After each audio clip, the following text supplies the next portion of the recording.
Depuis plus de 50 ans, Michel Drucker fait les beaux jours de la télévision française. Durant toutes ces années, il s'est aussi forgé des amitiés avec d'autres personnalités et notamment avec Pascal Sevran, lui aussi animateur télé pendant de nombreuses années.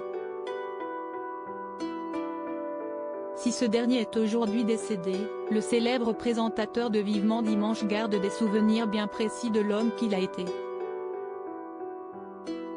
Dans son livre intitulé De la lumière à l'oubli est paru en octobre 2013 aux éditions Robert Laffont, il se souvient d'un homme très drôle mais aussi caractériel. Toujours très professionnel tout au long de sa carrière, Pascal Sevran a cependant fini par prendre la grosse tête. 2 septennats dans le cercle du monarque avec le soutien populaire et un talent évident fortifie l'ego, assure le mari de Dany Saval dans son ouvrage. Plus ses responsabilités ont grandi, plus Pascal Sevran a sombré dans la prétention et les caprices. Il est devenu plus important encore qu'on ne l'a cru. Un moment Jack Lang le chargea même d'une mission officielle pour la défense de la chanson française. Il savourait cette responsabilité sans perdre sa liberté, raconte-t-il. Rire des autres et de soi ne s'est jamais éteint chez lui. Malgré son caractère bien trempé, Pascal Sevran a gardé son humour décapant tout au long de sa vie.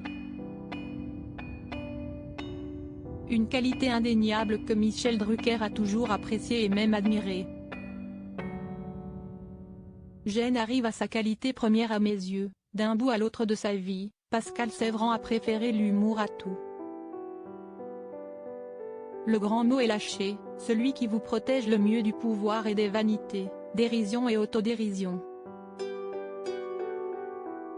Pascal avait du caractère, bon et mauvais, ses caprices pouvaient tourner à la fureur, mais jamais assez pour briser son humour.